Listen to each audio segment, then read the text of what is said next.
নমস্কার বন্ধুরা, সবাই কেমন আছেন? ভালো আছেন তো? আজকে আবার একটা নতুন রেসিপি নিয়ে চলে এসেছি আমি আমার রান্নাঘরে।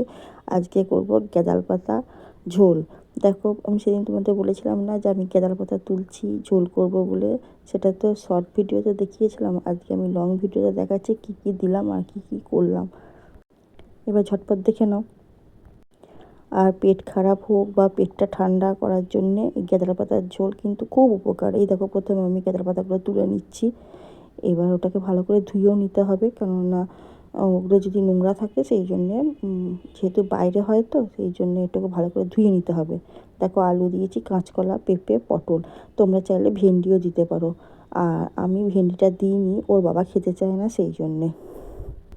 প্রথমে কাঁচকলাগুলো ভেজে নিচ্ছি, কিন্তু খুব প্রথমেই বলে দিচ্ছি, কিন্তু খুব মানে লাল লাল করে ভাজবে না, হালকা ভাজলেই হয়ে যাবে, কারণ বেশি ভাজার প্রয়োজন নেই এটা।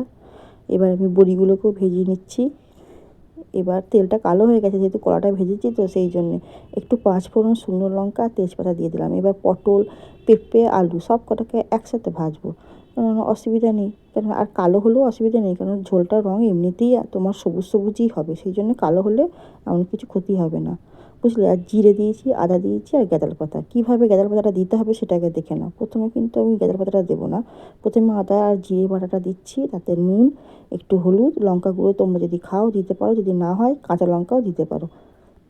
প্রথমেই বললাম ওর বাবা খাবে বলে আমাকে সেইভাবেই করতে হচ্ছে এটা।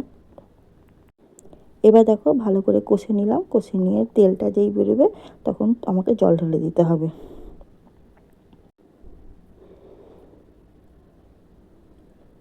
এবার আমি জলটা ঢেলে দেবো, তার আগে আমি কলাগুলো, বড়িগুলো সব দিয়ে দিলাম, দিয়ে একবারে সব মাখিয়ে নিচ্ছি, তারপরে জলটা দেবো।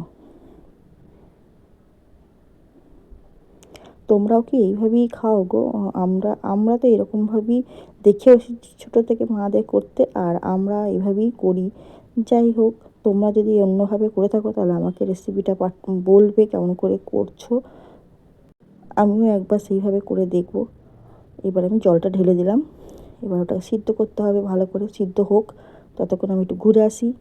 আর এই ঘুরে চলে এলাম, এদিকে আমি আবার পাতা কটাকে বাঁটবো, এবার সেই তার ব্যবস্থা করছি। এদিকে দেখছি যে কতটা সিদ্ধ হলো না হলো।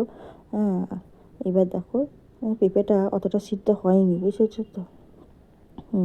একটুখানি আর একটু হবে, সেই জন্য আমি এবার ঢাকা দিয়ে রেখে দিয়েছিলাম। এবার দেখছি মোটামুটি হয়ে গেছে, এদিকে পাতাটাও বাটা হয়ে গেছে। এবার তেলটা দেখো, আমি ঝোলটাকে নামিয়ে রেখেছি, এবার তেলটার মধ্যে ওই গেঁদাল পাতাটা দিয়ে দিলাম। এইবার ভালো করে এটাকে কষবো। দেখো, জলটা মরে গেছে, তাহলে যে গেঁদাল পাতার যে গুঁড়ো একটা গন্ধ থাকে না, সেটা আসবে না, আর খেতেও খুব ভালো হয় জানো এটাতে। দেখে নাও তো তোমরা এরকমভাবে করো কি না।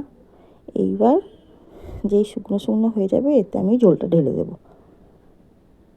পাতাটা মনে হচ্ছে একটু একটু কম হয়ে গেল জানো, দিলাম অনেকটাই পাতা, কিন্তু মনে হচ্ছে সবজিগুলো বেশি হয়ে গেল, আর ঝোলটাও পরিমাণটা মনে হয় বেশি হয়ে গেল। জানি না কেমন কালারটা আসবে এখন, তো আগে তো মনে হচ্ছে অনেকটা হবে, এখন তো দেখে মনে হচ্ছে একটুখানি হয়ে গেল পাতাটা যেন, ভাজতে ভাজতে। এই দেখো, এবার দিয়ে দিলাম। এইবার ভালো করে নেড়ে নেবো ওটাকে।